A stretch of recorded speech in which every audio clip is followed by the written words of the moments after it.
currently you are in a very interesting spot where you're 100% independent. You live on a 55-acre farm in Virginia. You are doing 30 million streams a month. Is that accurate? Over 1 billion streams total, right? And you did like 500 million last year or something like that on the Spotify wrap up. You're in a spot where you're doing very well. You're doing very well from a metric standpoint. You're doing very well from a revenue standpoint. People can, again, do the math on their own. But you've kind of paralleled it to, I've beat the video game. I beat the video. So now, like, you were like, we were talking about TikTok earlier, and you're like, I haven't really been posting on TikTok. I just kind of put the song out, and it does what it does. Ruslan. This Christian artist hacked the TikTok algorithm, infiltrating the music industry, garnering over 1 billion streams, all along rejecting multiple record label offers. And this is what he found. Today, I'm sitting out with my buddy Nick D. Nick, a lot of the music industry, a lot of the stuff that goes viral is debaucherous, some would argue satanic, full of occult imagery, gratifying sex, lust of the eyes, lust of the flesh, pride of life. And your music is the complete opposite of all of that. It's wholesome, it's uplifting, it's refreshing, it's something my kids can listen to, it's good, it's multi-genre, and you have gotten to a place where you're doing incredible, 30 million streams a month. But at one point, you laid down your desire to do music. You walked away from it. You allowed it to die only for God to resurrect it and take you to heights that I'm probably guessing you've never imagined you would go to. So share a little bit about that.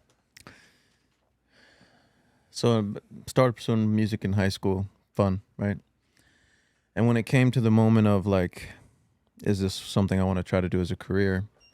I've been with my wife since we were 16. And so we've been together now half of our lives. And I've always had this, fundamental understanding, even before I gave my life to Christ, was that, relationships aren't always 50-50. Sometimes they're 80-20, sometimes they're 90-10, blah, blah. And my wife had asked me, she wasn't really on board with the music stuff because a lot of how you made a career then was to tour, college shows, whatever it may be, putting yourself in situations where there could be a hiccup, right?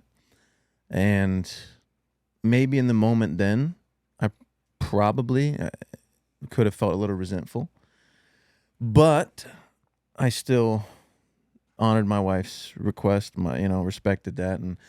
And what I've found looking back, because I always try to look back and see what the outliers were in my career, what helped me get to where I am. And there's a few, and this is one of my favorite ones, is that because I, was obedient in that moment of like honoring my wife, honoring maybe what God had put on my wife's heart to tell me to hold up. Like that, she's the only person that probably could have said that to me and have me held up. You know what I mean? So what happened was right after that, okay, this curveball, what do I do now? I started a media company, photography, video. And then some years go by and I come to her and say, hey, do you mind if I give this music thing a go now? I think I know a way I can do it without doing any shows, without doing any touring, and come to find out, it's like right at the beginning of TikTok, and I just spent 8 years of my life making content. Right. Wow. So now walking into music, I have every skill needed to have a successful. And also, who'd have known what the topic of my music would have been at that point? Who'd have known if I was ready? And then I had all that time. I had a son at the time. I didn't start pursuing music until I was 27. So I have a son, I have a wife. And I was just in a different place. Like when you say my music is X, Y, and Z, like you mentioned in the beginning, it's because I matured. Like I had this time to mature. I ran other businesses. I've been a family man. I've been a father. And now I'm pursuing music. So I don't have a lot of the same desire or even thoughts that maybe a younger me would have had when I was making music. But not to say that I ever made music about that stuff, but I don't know. So you and your wife met 16. High school. High school sweethearts? Went to the same high school? How old were you guys when you got married? You gonna make me do math? Uh-oh. 7.5 years ago. Okay. So I don't know. Yeah, Too good much luck. math. Okay. So got married a couple years after high school, to say the least. Yes. Few, yeah. Yeah. And then you are kind of dabbling in music, doing stuff For fun. For fun. Yeah. And she tells you no. Just when it came to pursuing as a career, right? Like, she was like, the internet wasn't really all there. Yeah. There was the YouTube scene, but like. And how long did you allow that gift to die, that passion to die? How long was that window from? I probably put it off for 7 years. 7 years, probably. Wow. And then what were the sparks of it being resurrected, coming back to life? Where did you kind of like, okay, I think I could do this in a way where I don't have to go travel and tour and be away from the family, because that is a big burden, even for a lot of Christian artists. That's a big struggle. What was it that you kind of like, okay, I think I could do this in a way that doesn't completely potentially put my life off the rails? There was an artist, Justin Stone, and I don't know I'm trying to remember this correctly. He was an artist that I knew of when I was making music back years and years ago. And then he commented on one of my old videos. And I guess I was still logged into my YouTube account. And the comment said, "I wish you would have blown up." Or "I wish this would have blown up." Or something like that. Interesting. And I clicked on his account, and he had, 40,000 YouTube subscribers. And then I go to his Spotify, and it's got, maybe 800,000 monthly listeners. Wow. And that kind of clicked. I was like, man, it inspired me, because someone who was at the same place I was, and they're now doing it. And I was like, I could do it. And then that's when, it kind of reignited a spark in me. Like that comment really alone, I think, in that moment sparked I could do it.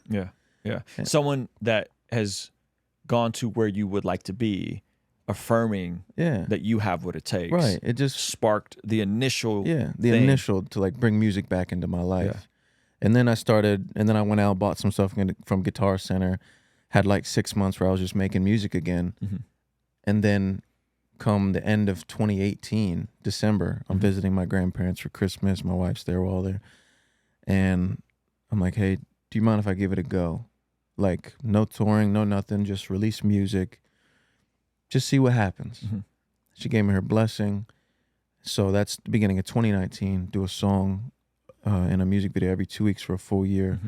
COVID comes, and I ask her, hey, do you mind if I give this? So photography was what I was doing mostly. Weddings, COVID, mandate, quarantine, blah, blah. I said, hey, do you mind if I give this next bit, music, the forefront? And like put photography, like instead of going to try photography jobs, like let me see what I can do with this music. She said, go ahead. That week I wrote Pineapple. And that was the big record that took off. That was my first big record. Yeah. So that week I wrote that, and then, it's kind of all. Yeah. Pineapple was, I remember 2019 because we met around 2019. And so I remember you kind of going through that just consistently releasing. And hacking away, and we would talk about analytics and have all these interesting conversations.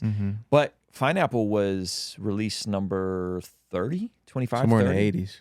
In the 80s? Somewhere in the 80s. So it was a higher up. Pineapple I released it in January 2021. 2021. Okay, that's right. I thought it was 2020. Yeah. Okay. So you were, 80 songs in. That's very interesting. Okay, so now tell me about what role does faith play into this? Because your music isn't overtly Christian. You're not making overtly Christian music, but your music is, I would say, reflective of a biblical worldview, a Christian worldview. And a lot of the stuff that's in the industry is just complete debauchery. It's complete insanity. Yeah.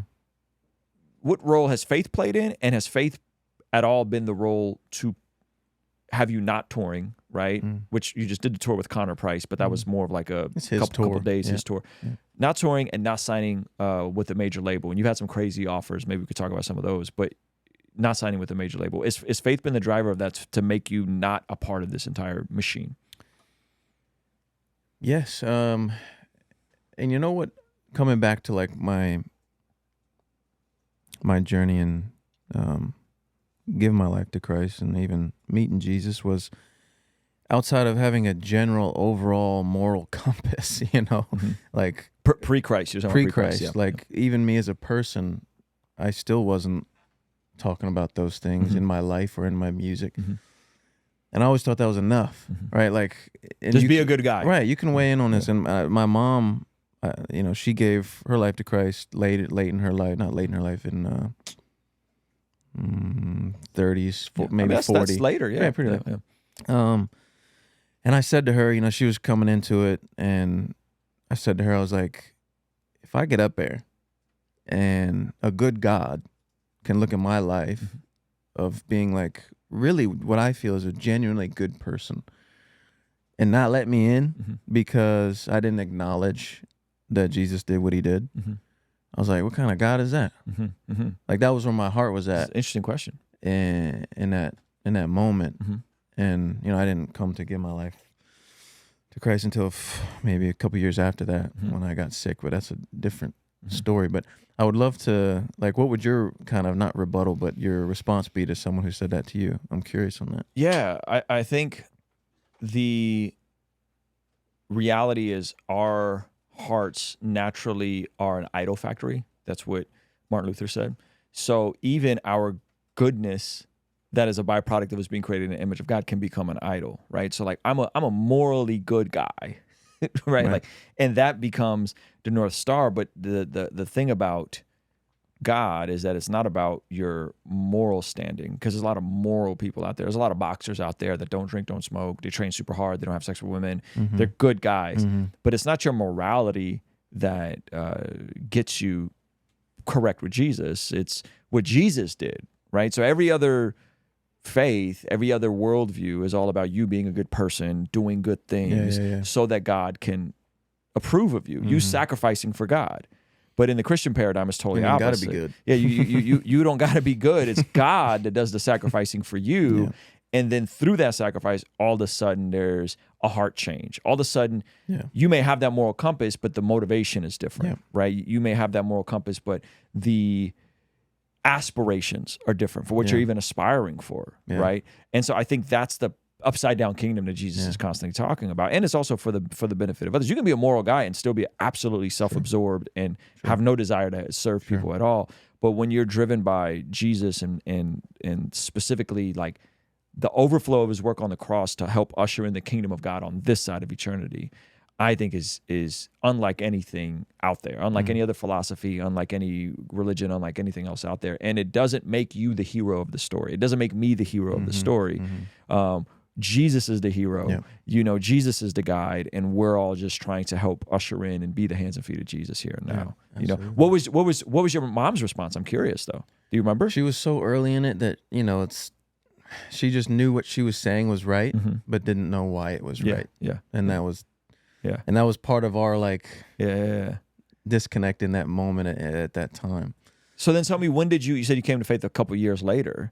When you got sick, sometime in my early 20s. So what was that like, and what kind of finally led you over the finish line from kind of being around your mom, seeing her transformation to like, okay, I guess there's something to this Jesus thing?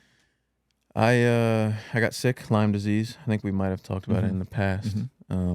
Took me out for a couple of years, but in the early stages of it, it was years that it took. A couple you out. Years. Wow. Yeah.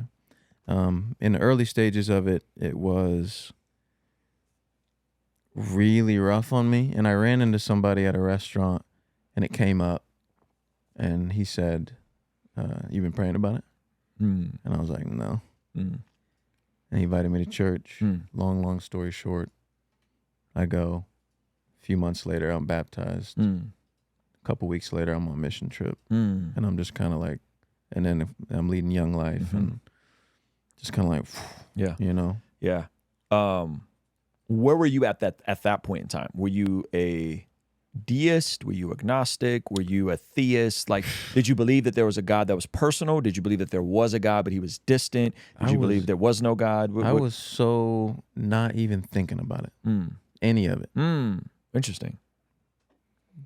I don't know if the word is self-absorbed, if the word is ignorant, if the word is, I just didn't put any thought, like, You know, I was I was young. I was like, I'm gonna live forever. I'm gonna blah blah blah. Like and then I think what was very humbling was that I got sick, and I was like, no, you're not gonna live forever. You know, so maybe.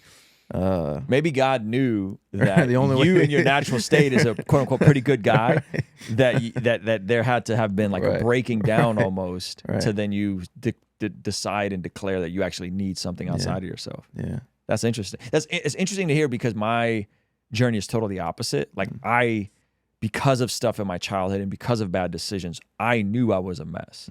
Like I knew I was a mess. I knew I was a menace as a kid. I got arrested at 11, lost my virginity at 11, wilding out, selling weed. I remember my house got raided and the cops took the plants of weed that I was growing in my house, right? So I knew that like, oh yeah, no. Like I'm a scumbag. Like I'm scum of the earth. Sure. Like I did some really wild stuff as a kid that I knew that I was like a mess, you know, and I knew I needed something outside of myself to make me any degree of a functional human, you know? So it's interesting the opposites of you were like, no, like I'm a good guy. Like I'm a good guy. This one's tough for me to talk about, what I'm about to talk about now, because I'm going to talk about my dad, and I like my dad, and there's a lot of good parts about him. But he showed me everything that I didn't want to be. So I always had that to kind of like to anchor you, anchor me and line up my more. I knew what I didn't want to be as a father, as a, I don't know, husband, as a husband, all that, and I got to witness that, and that. So I just went the other way. Yeah. Well, you just wrote a song about your dad. The song you just put out. I was listening to it in the car with my son earlier today, and I was like, do you understand what he's singing about? Because I was telling you earlier, we were going through Genesis, and Genesis has a lot of alcohol abuse and all that kind of stuff.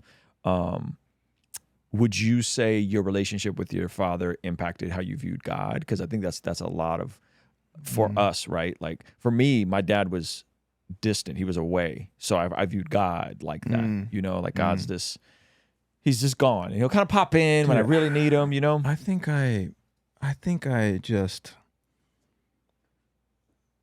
blocked it all out because he left when I was 1. He was back and forth, but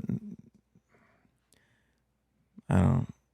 He left when I was very young, and I really truly think I blocked a lot of this out. And just recently did I start to unpack it. And my wife's been the anchor in that. You know, she's doing therapy, and it's really, she's been a totally new person. Have you guys done therapy together or individually? This is individual. We did some therapy at one point together, but she's been doing her own solo, and it's like it's rubbing off on you. Through that, through her, you know, and I don't have I've never had I'm not doing therapy. I'm good. You know, I've never had that. But I've also never had let me Google up a therapist, right? But I do feel like I would benefit from one. I think everyone would. I think it's like changing the oil in your car, like the mind maintenance at least, you know, so I think I'll find myself with one here shortly that'll really really unpack the stuff. Was there any degree on a subconscious level that you think some of your drive and aspiration was to prove that I'm good enough, that you're good enough, that you're not the man that your dad is, that you're right? For sure. It's like God allowing some of these tragic things to happen, and then us either being crushed by them and repeating the cycle, or us saying, no, I'm going to use that darkness as fuel, which sounds really weird to say out loud, right? And I don't know how useful that always is, because sometimes at some point you can't just go off of darkness and resentment to hope and make art and beauty, ushering beauty, right? Sometimes you got to find something else to drive you, you know. But for me, I would agree with you that like the fatherlessness of my childhood, and me and my dad are in a much better space now. Like we see each other on the holidays, and it's great. And I've had the hard conversations with him. But that fatherlessness is something about a young man not having his father in his life will do a number to your psyche, you know. One what was I gonna say? There's a couple things. One is I was watching this like Theo Von, Tony Robbins podcast. Mhm. It's 2:00 in the morning. It's a clip. I came downstairs to get some water or something. I just have it playing on YouTube. I sat on the counter. And Tony Robbins said, because Tony Robbins had some stuff with his mom, I guess. And he said, if she was the mother I needed, I wouldn't be the man that I'm proud to be. Mm. And I had never heard it put like that. Yeah, yeah, like yeah. proud to be. Mhm. Like I'm proud of me, Mhm. you know? Mm. And I was like crying 2 a.m. Mm. in the kitchen Mm. alone to Mm. a Theo Von podcast. It just it'll hit you different though, Yeah. right? Like when something finally, like someone uses the words that you've always felt, but you've never been able to articulate, and someone says that, and you go, "Wow, that's interesting." Would you say where are you and your dad now? Always kind of in the same spot. Yeah. I have not had the hard conversation. Are you guys friendly, cordial? Absolutely. Yeah. Yeah. What's keeping you from having that hard conversation? Probably just fear. Yeah. Like I remember I put out a song once, very specific. Mm. He didn't talk to me for a year. Mm. And it's like, I've made You know. I've made a lot of songs. I've said a lot of Yeah. things about my dad that Yeah. I kind of regret in Yeah. music. I took the song down, and you know, and coming back around to like some of the other stuff, what I found that really was like a breakthrough moment in my wife and I's communication was if there was ever a disagreement or something, and she would say some things to me, I would feel like she was attacking my character, Mhm. telling me I'm the type of person that would do what she's saying. Mm. And that's all that I would hear. Mm. And I didn't know that's what I was hearing until like Mhm. Mhm. maybe 2 years ago, Mhm. you know? Yeah. And since then, it's like been night and day, our Mm. conversations, because it just felt like she was attacking my character Mhm. Instead of addressing a behavior. instead of addressing, yeah, whatever, yeah. Yeah. In terms of the music and the art, how much would you say your faith and or these experiences that led you to faith impact how you make music? Because at one point you were a Rapzilla freshman. Mhm. You were kind of in some of the Christian streams. You're not really in the Christian streams anymore outside of being on my podcast and being Mhm. friendly. Yet the music, I think, serves an amazing tool and resource to people that are Mhm. Christian parents that maybe they don't want to listen to just, exclusively Christian music, or like walk me through some of that. And how strategic and tactical is that versus how much of this is just kind of like, man, I love Jesus. Mhm. I've been a husband and father for a long time. I'm just making the art of the overflow of my life, you know? You know what the angle I've always loved is if I see somebody and there's clearly something different about them, and I say, why is he so different? Why is she so different? Why Mhm. are they so calm? Why are they so happy? Why are they so content? Why are they so Mhm. ambitious? Like whatever it is, like Mhm. what's going on with that? I want to be that. I want to Mhm. be like, what's different about that guy? Mhm. And why doesn't he cuss? Why doesn't he tour? Mhm. Why does he prioritize his family? And let the answer be Jesus Mhm. instead of saying Jesus, Jesus, Jesus. Show, You know? then tell. I think so, yeah. Show, then tell. And I don't know if it's right, wrong, or Is there any time where you feel more tempted to tell? Where you're looking at it, you're like, you freaking dummies. I know, like the issue is Right. you have this void. Even Right. if you're a good guy, there's this Right. missing link. And and that even on your good days, you're still gonna fall short. Right, like right. is there ever a time where you're like, I want to say more, but you got to be delicate with where your audience Sure. is, and that you haven't been this, Christian mascot of sorts, I mean, yes, it's no. Yeah, I mean, yes and no. One like angle of it is where I'm at now. Like you mentioned it when so maybe in the car at Chipotle, you're like, you beat the game, Mhm. right? Because I've talked about that. I think I put a clip up Yeah. a couple years And ago. I really want to come back and explore that in a moment with you, the video games, because it's a crazy Can analogy. you leave it alone for No, now? or what? no. Go, if you want to jump in now, it's an amazing point. Okay. But okay, so we'll get into the details of that. But at the core of it, it's that I don't need more from it. Mm-hmm. I'm already enough Mm-hmm. because of Jesus, God. Mm-hmm. And I don't have a desire for more. If more comes as a blessing of doing something that I enjoy, that I'm passionate about, that's on my heart, that I feel like I'm supposed to be doing, then that's a win. Mm-hmm. But I don't have this taste or this desire for more. Like I'm just like, I'm good. Is that why when the major label offers came, because you were very early on TikTok in terms of fairly early, like, well, early in the sense that I don't know if people knew what TikTok was. I was putting stuff on TikTok. I was putting up faith stuff, and it was my biggest platform at one point, which is crazy to think about in hindsight.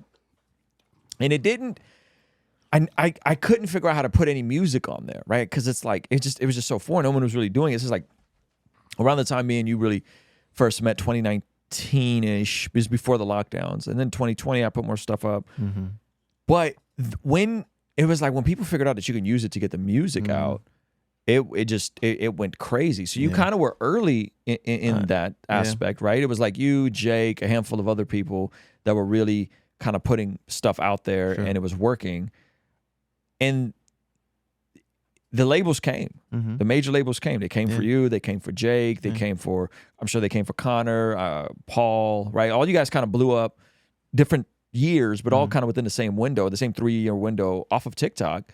And you and Jake, Connor, outside of Paul, you guys all remained independent, right? Steadfast, independent.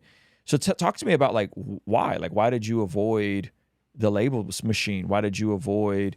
I just knew it couldn't help because the labels were, and this was at a time, and I talk totally different about it now than I did then. I was obsessed with why do videos do well, the algorithm or retention, or not just what's working, but why is it working? I was totally in that world, and I loved it. But yeah, as far as labels, I just knew that they couldn't help. I just knew that artists don't need labels. Labels need artists. Labels need the songs. They're playing catch up. They're playing keep up. They have money, so they're still getting people because people love money and they love the shortcut. So labels were still winning. They were still coming in and buying these songs in their early stages of virality. And then oftentimes what you see is nothing ever again from those artists, right? Because I think it kind of felt like a 2-for-1. If the song went crazy, the label could take credit. If the song doesn't go crazy, they scooped up competition. So it's like a win-win, I guess. They could buy competition, or they could buy something for cheap that they could then exploit and then take credit for. Was there ever a skepticism you had about the labels and not? Oh, always. But not in the financial side, because you're talking about the bare bones of like it doesn't make sense financially for someone in your situation, but a skepticism around they don't have what's best in mind for the consumer. All of the above. So if you're trying to make music that's wholesome and upbeat and clean, even if it's not overtly Christian, it's still clean, and they may want to tamper with that. They may not really be behind it all the way, I mean, you can put things in your contract like creative control, but maybe behind it all the way. I think at the end of the day, they just want to make money. They're a business. So if a wholesome song is making money, they're behind it. I don't think like they're going in and, it's just where's the money? That's where they'll go. Yeah. What do you make of artists that do seemingly dabble with occult imagery? These guys drawing, satanic stars, and it's like some of this stuff is really weird. Some of it seems accidental. Some of it seems like it's vibes and aesthetic. What do you make of all that when you're looking around the landscape, and there definitely seems to be like this sort of darkness coming from some of these artists? I'm pretty detached. I live remote. I don't keep a laptop at home. I don't check my email ever. And if I didn't have music as a career, I wouldn't have social media.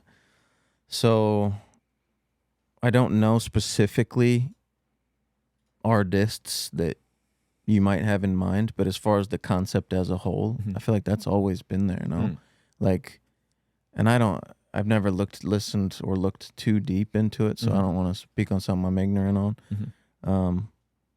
You probably would have way more to. What do you make of let me give you a very, very, Yeah. very, very, very specific example. So in 2020, January, February 2020, me and you met up in Tennessee, drove to Pigeon Forge, saw Kanye, Sunday service, right? Yeah. Jesus, Yeah. you know, Yeah. real Christian. And then now fast forward 2024. Yeah. And where he's at now, he's in a very, very different place, and hostile towards Christianity. Like there's a anger and a frustration he has towards Christianity because he's like, you guys, I ever tell you the DM he sent me? Yeah, you did. Yeah. You guys didn't do ish, but pray, and you know, and so now it's like the pendulum has swung back to the other extreme. Right.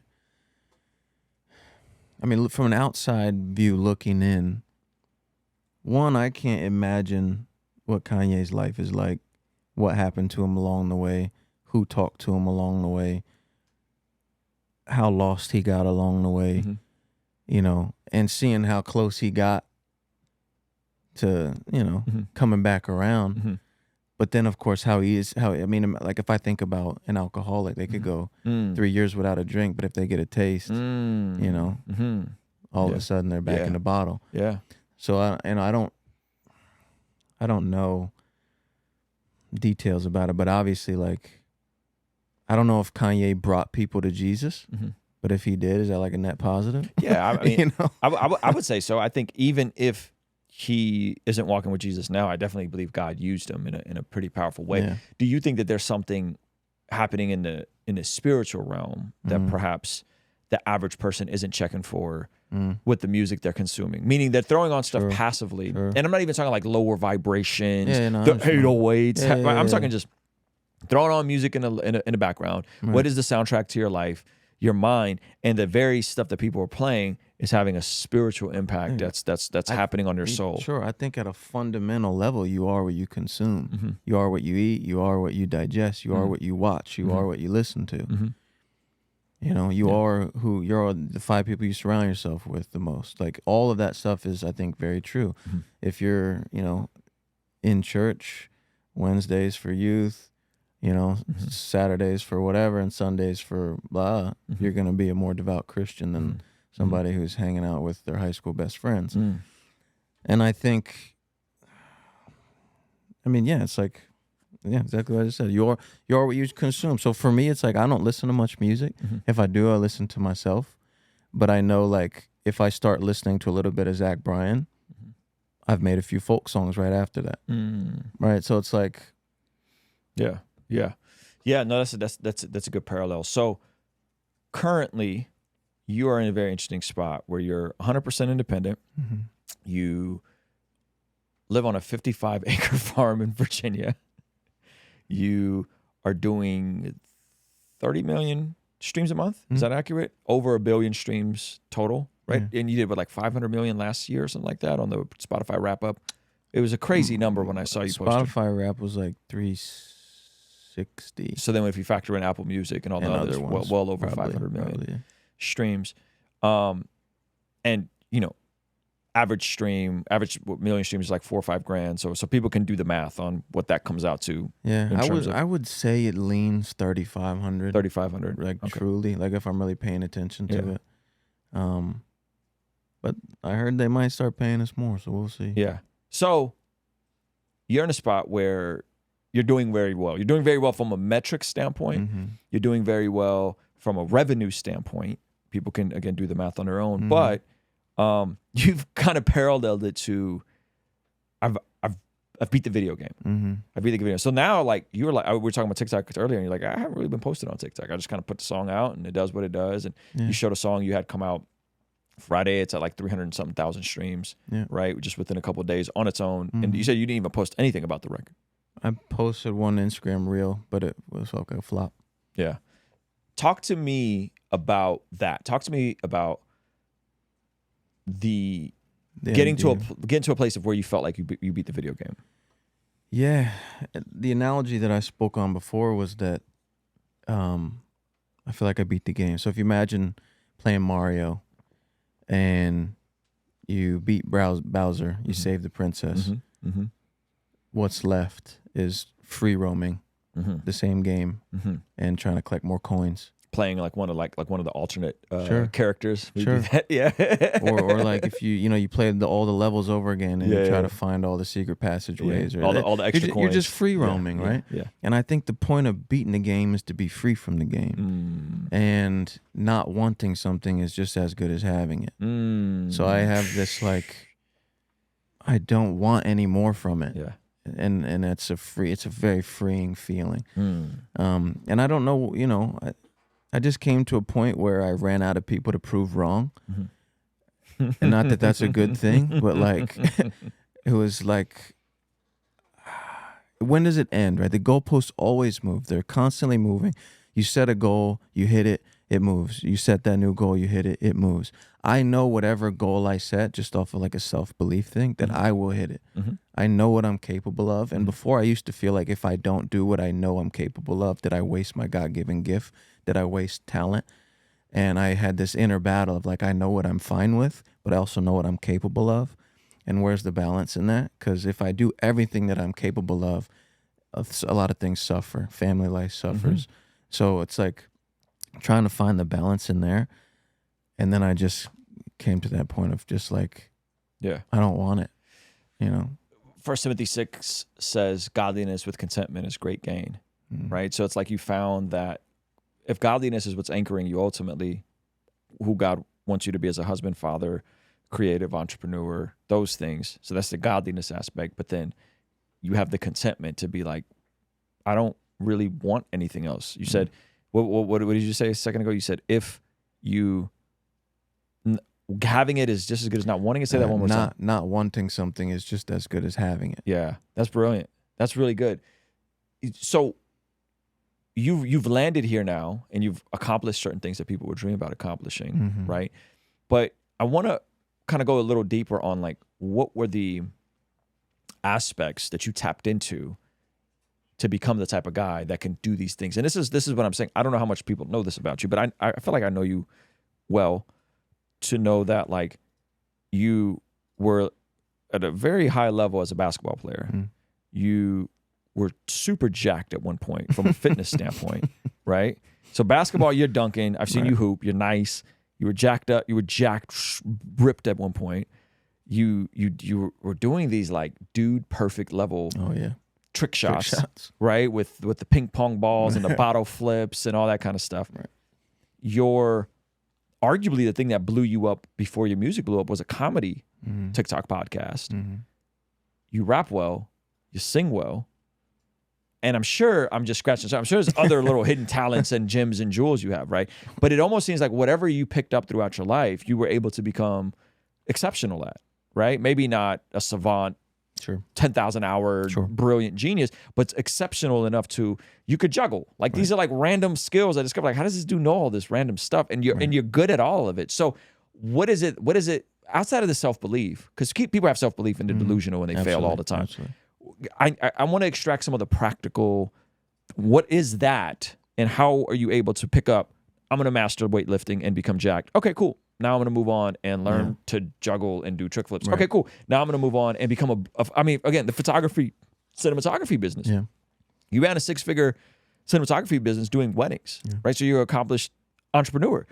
What is that? What is that about Nick and how are you able to tap into these different things and get so proficient at so many things? I don't know the science behind it, but I do know that whenever I saw something that I liked or I thought was interesting, I obsessed over it until I got good at it. And what I never did was okay, so outside of school, I didn't hang out with people. Not really by I don't know, not because I didn't have anyone to hang out with. I lived out in the sticks, I was my mom was commuting to DC, so I was just at home. So let's call it juggling, just as an example. I did juggling club in elementary school because I wanted to.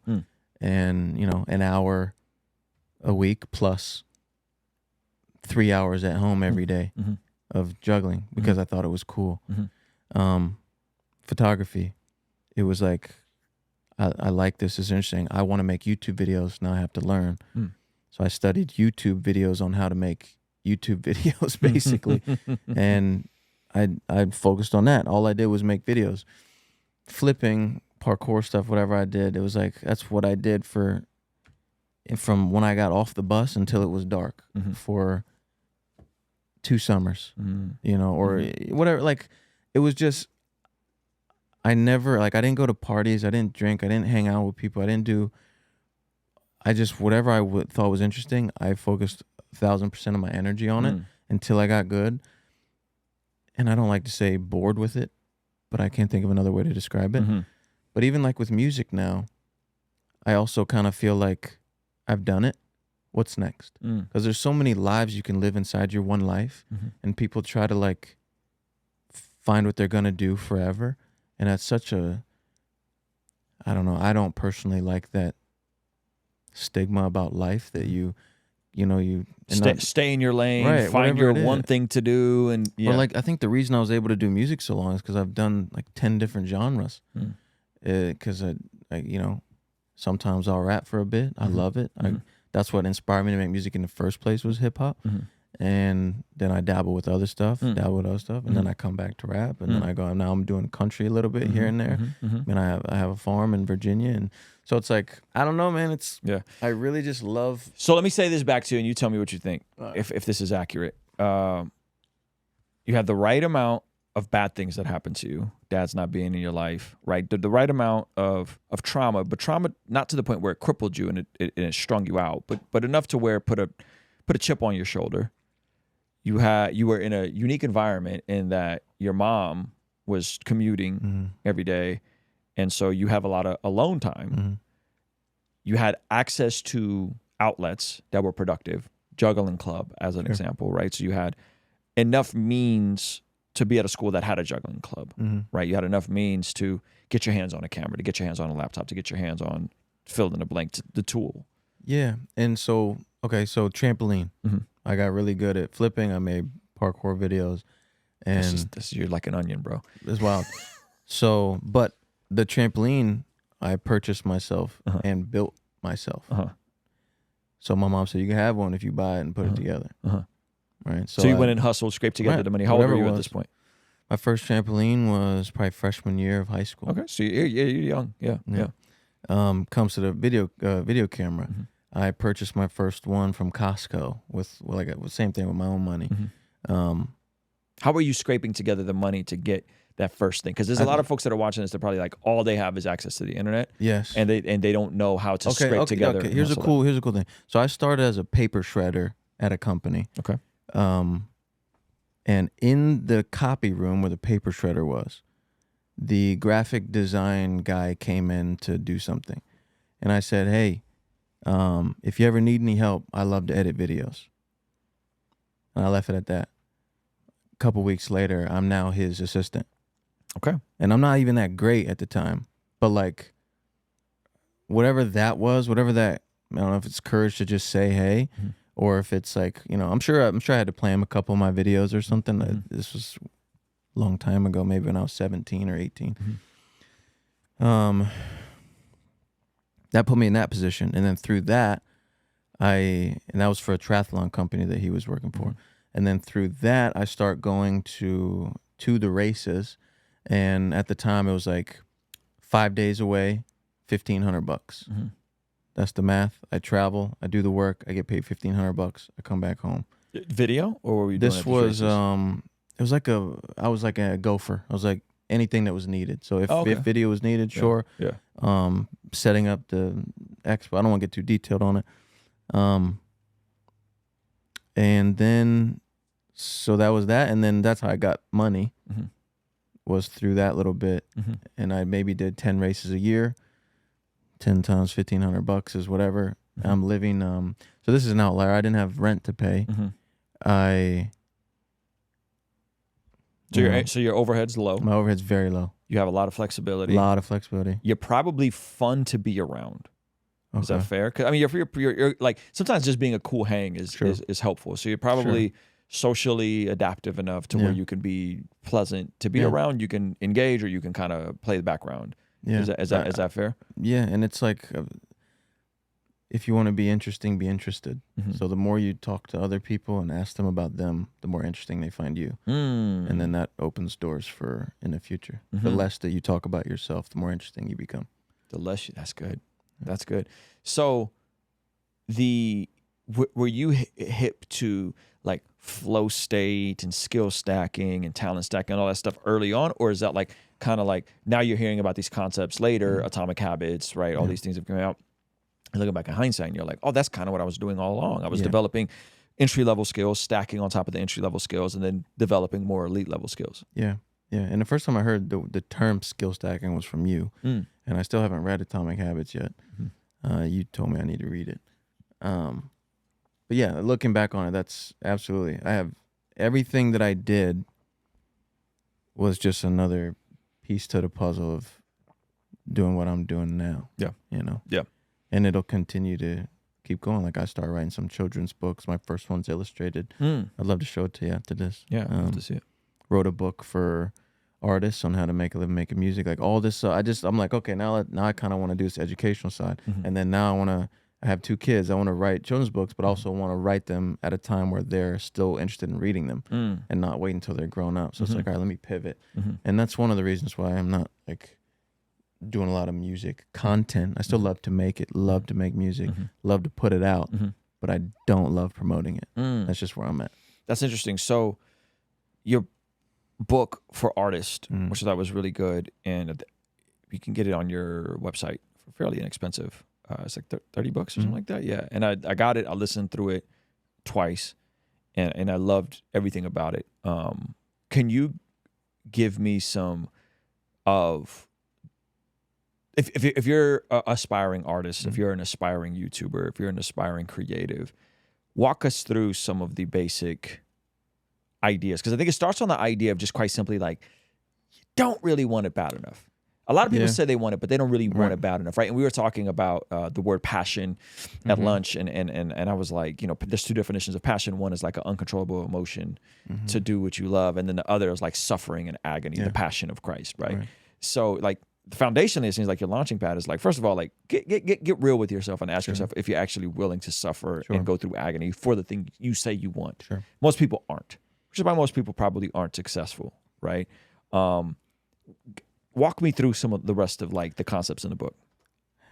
Yeah, and maybe speaking on that topic specifically as like a fundamental base, not as like, if you do this, you'll be successful, right? Just like fundamentally replace it with things that, like if somebody's listening, replace it with things that are your crutch or your vice or your whatever and swap it out. Like for me, do I want it bad enough to, like I wore the same pair of shoes every day for 2 years. I bought them with you in Tennessee. Oh snap! Those Nikes at the Nike factory store. I wore them every day for 2 years. That's a trip. More kind of like on principle, but kind of like on, do I spend $100 on shoes or do I buy another beat? Yeah. Right. Yeah. Like just on the principle of that. Yep. Because what will another? Wouldn't those things get a little small on you too? Oh, they were tight. Yeah, they were too small when I bought them. So I walked around with curled toes, you know? Yeah. Dude, anyway. But that principle of that, like, what's going to help me towards my goal? A new pair of shoes or getting another rep in with another song? Yeah. So I just made song after song after song. And that's one thing. Do you want it bad enough to, when the lockdown comes, I'm not allowed to go, whatever, record in your minivan, you know, make 50 masters in your minivan in the back? Do you want it bad enough? Do you want it that bad enough? You know, do you want it bad enough to say, no, I'm not coming over and playing Fortnite. I got to make a song. Do you want it that bad? Yeah. Like whatever the... Are you willing to sacrifice short-term dopamine spikes and pleasure for the sake of the long-term, the long-term result of consistently doing the right thing over a long enough time horizon? There's a quote I read one time. It said, greatness is in the moment of the decision, and in every moment we face a decision. Ooh, that's good. So it adds up, you know? Yeah. So now let's get into some kind of more of the tactical stuff, right? The releasing the music. Forrest Frank said something and it got a lot of people upset. And he said, like, if you're releasing music on Spotify, if you're releasing music and content and it's not hitting, it's because the music's not good enough. And he said it in this kind of like flippant way, but then there were some obvious things that were like, well, bud, like you were signed to 10K Projects, which is like Lucian Grange's son. Had services. Yeah, you had resources as a group, and for some people, the music might be good, but it may not just be in demand, right? It might be a niche style of music. It may not be in demand. For other people, the music may be good. They just don't know how to figure out the visual component to go along with the music, right? Yeah. The music may be good, but you may not understand how to structure a TikTok video properly, right? Yeah. Walk me through some of that, because I think he said that, and I think he meant well. Yeah. But there was also a lot of people that were like, "We make good music, and it's not converting, and it's not hitting, and there's other variables involved." Sure. Yeah. I guess start off by saying Forrest is a friend of mine. Yeah. Well, and you've kind of helped Forrest in the background a little bit. Absolutely. In terms of just, when he had his renewal coming up with Surfaces, and he was planning on doing the solo project, and we had a lot of calls, a lot of FaceTimes, a lot of talks, a lot of advice was given, and I mean, you'd be surprised how many artists are on that list of people who I've spoke with. Yeah. And then they found success, which is really cool. It's really, but it's not like they talk to me and then they're all of a sudden good at making music. Sure, they're already really talented. Really good at making music. Yeah. They're already really and talented. by the way, behind the scenes, you really are like the artist whisperer.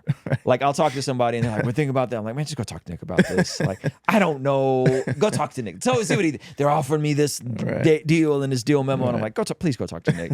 I've said a lot of people to you on that. Yeah. But anyway, Forrest is a great dude. He's obviously talented, very good at making music. But on that point specifically, I do believe that a song will fall short if the content does. So it's like you can't have one without the other. Sometimes you can get lucky. But I believe that a great piece of content can make a good song great. And I believe a bad piece of content can make a great song good. Yeah, that's good. So you got to play the game as an independent artist. You do have to study content creators, not musicians, because how can you market your music? That's good. I mean, even in us going into this conversation, right? I think we were both excited to talk about the small business aspects, the creative entrepreneurship, that aspect. But even in the way we went into this conversation, you saw us stop and think through, how do we package this so that enough people want to check this out, and it's not just a niche of rappers who want to get popping on TikTok, and like they're coming to you for that. But no, how do we go broader? And so in the same way, we took a great conversation and we reevaluated and we packaged it in a video with the thumbnail and the title that's interesting to people. How do you get people to click? Yeah, how do you get people to click on YouTube? That's what it's about. To click on Instagram, TikTok, it's about as they're swiping, how do you catch their attention for that? Yeah, you have, in that moment, if your video, so what you get is someone who is maybe has 15 minutes on a lunch break, maybe just sat down after mowing the grass, and they want to relax, they want to be entertained. They're not on the app to find your video, your music, your anything. They're there to be entertained. So how do you entertain someone who doesn't know who you are, doesn't care who you are, is not there to find you, doesn't like you, knows nothing about you? How do you entertain that person? Because it's not by promoting your song, or even playing your song. That's not how you. Now, sometimes the song can carry, but that's the anomaly, right? That's like somehow that hit a tone, hit a vibe, hit a whatever that people were just feeling. But on a majority of the time, how do you entertain the person who doesn't care about you and doesn't know who you are? Yeah. The interesting aspect that I love about that is that you're actually putting the other person on the other side first. Absolutely. So you're not starting with, I'm self-important. I'm the hero of the story. Right. Donald Miller talks a lot about this in his framework. Like the consumer is the hero. You're the sage. The person doing the consuming is who we're concerned about. So if you're not starting with this presupposition of, I'm the guy, you all should like my music. A lot of artists get frustrated. A lot of YouTubers get frustrated because they're like, but I have this, I'm an expert at this and no one's watching, or I make good music, but no one's listening.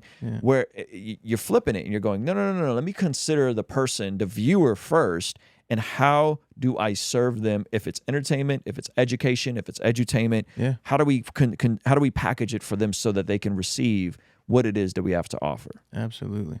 That's exactly what it is. Yeah. It's a little different with music. I think it's harder with music.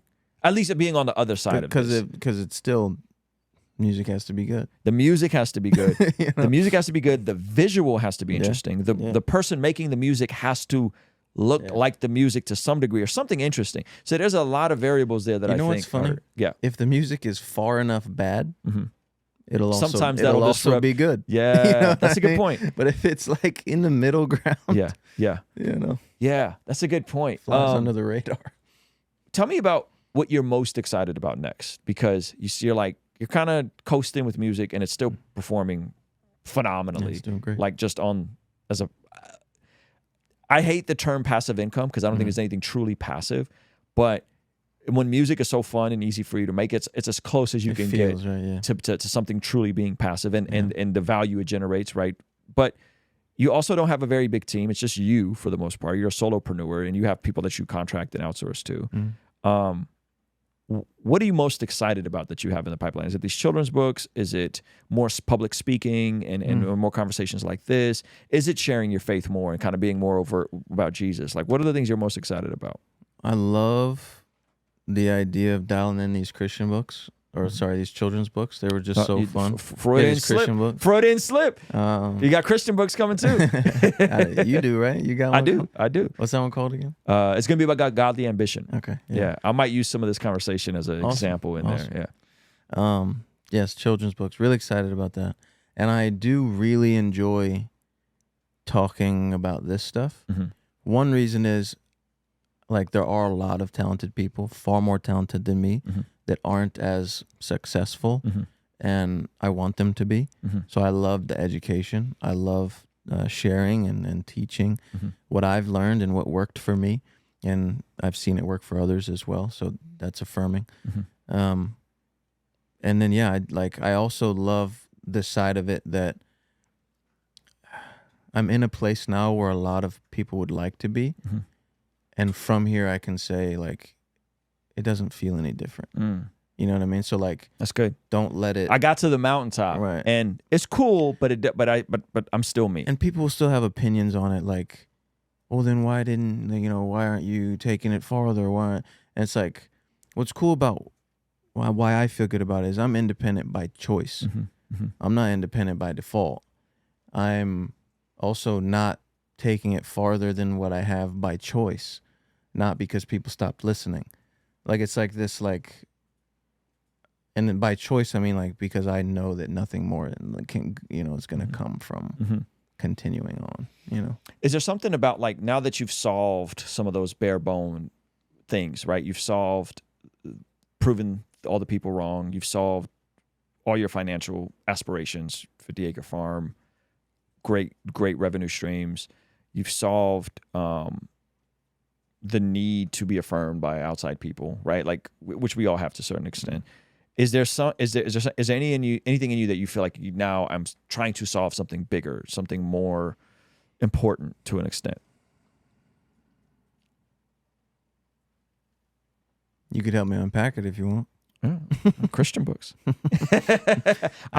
Listen, I think that there is something remarkable about people who get to a place where they just don't care. Right. And they just start saying exactly what they Right. think, right? And there's some of that in your book. Like, there's some of this, like, a little bit. I just don't care anymore. I'm just going to tell you, Right. So I do think there's something to that of, like, the I am going to tell you exactly, and I think people find that refreshing, right? So it's like a Russell Brand. I'm not sure if you've kept up with it, like Russell Brand coming to faith and becoming a Christian. It's very much so, like, look, I'm no expert. Yeah. Don't come to me as an authority, because I'm not. But like, this is what I think when I look at society. Society is backwards and asinine, and this is why Christianity and Jesus made. Like, I think there's something refreshing about that. Yeah. You know what I mean? So I could see you being just more unapologetic about those things. And there's glimpses of it. Like, there's glimpses of it in the art, which I'm always excited when you, like, say something about Jesus or the Messiah, and I'm like, yeah. So I could see you doing that if that's what you felt like was on your heart to say. Yeah, and it could be. And I guess my inner battle would be,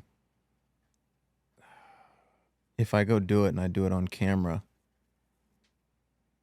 do I have a desire to be watched while doing it? Yeah, it's interesting. It's like that inner battle of Well, I think you did it in this interview. Honestly, I think we talked. This is the most I've heard you talk about faith publicly. So I think Christians will be refreshed that you have this robust faith, and I think your audience that may not be familiar with your faith will be intrigued and be like, "Oh, I never knew that about him," but that actually makes a lot of sense, and put piecing that all together. So, yeah, man. Any final thoughts? Final words? No. This is our what, 4th or 5th interview? Is it? Yeah, something like that. It's been a few years since. The first one was in 2019 when we both had the long hair. Yeah. And then we did a couple remote jams. And Yes. this is, I think, our 2nd in-person jam. So, always a pleasure. Yeah, man. Thank you for being here, guys. Subscribe to Nick's channel if you're an artist, entrepreneur, Freddie for Artists. Yeah. It's amazing. Check out his music. And if you want to hear our first in-person conversation, go back in time with both of us. We'll have that over here. And Bless God Conference announcement coming soon. We're trying to get Nick locked in for that. So maybe by the time the full thing comes out, we'll have them all finalized here in Southern California, Bless God Conference. All right. Any final words before we get out? Got nothing. All right. Peace. Thank you so much for watching that video. Guys, I believe that one of the best ways you can build a business is by first building a platform online. So Zach Sparazzo put together a free training for you on the #1 metric you can be looking for to explode your YouTube platform. Click the link in the pinned comment below so you can start that now. All right? I'll see you over there. Peace.